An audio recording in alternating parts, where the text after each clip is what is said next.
որի ղեկավարը ասում է. «Խի այս երկրում կա այդպիսի դատավոր, որ կարող է իմ ասածը չանի։ Սա պարզապես ապշել կարելի է,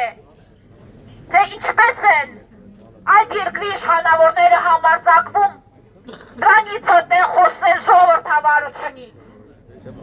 Որևէ այլ երկրում չի կարող նման բան լինել եւ այդ երկրի ղեկավարը շարունակի իշխել։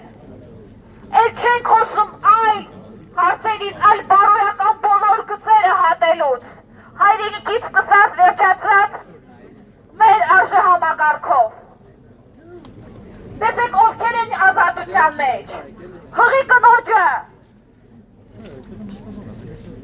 վրայերթի ենթարկածը շարունակում է լինել ազատության մեջ, իսկ Սամվել Կարապետյանին դատում են հայրենասեր լինելու համար, սրբազանները դատվում են հայրենասեր լինելու համար, նզովյալ եք դուք բոլորդ, ովքեր դատում եք նրանց, նզովյալ եք, ինչպես հայտարարել է մեր սրբազանը, եթե գոնե մի փոքր արժանապատվություն ունենայինք, մի փոքր խիղճ ունենայինք եւ վախ Աստծուց, ոչ թե իշխանավորից, ապա դուք կշարժվեք միայն օրենքի շրջանակներում, միայն օրենքով, միայն օրենքի տարին համապատասխան։ Իսկ եթե այդպես լիներ, որևէ մեկ այստեղ չի կասկածում, որ այդ բոլոր քաղբանտարկյալները կլինեին ազատության մեջ։ Ես կհավելեի նաև, որ Սամվել Կարապետյանը ոչ միայն քաղբանտարկյալ է, այլև խղճի բանտարկյալ, որովհետև հենց մաքուր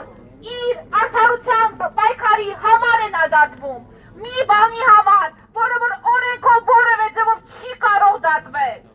Հենց այդ պատճառով ենք մենք այստեղ, հայտնելու, որ մենք հաս չենք այս ամենի հետ, որ այսօր Հայաստանում բռնապետություն է,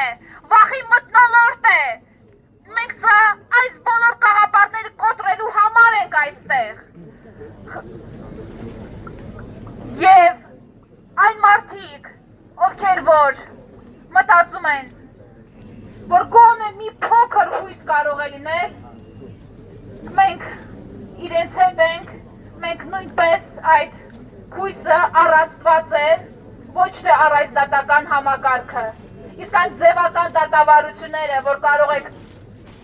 մեղավորներին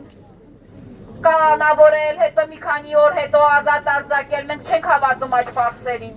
չենք հավատում եւ դրա համար էլ այստեղ ենք։ Ազատություն Սամվել Կարապետյանին, ազատություն բոլոր քաղբանտարկյալներին, ազատություն, ազատություն, ազատություն, ազատություն, ազատություն, ազատություն, ազատություն, ազատություն, ազատություն,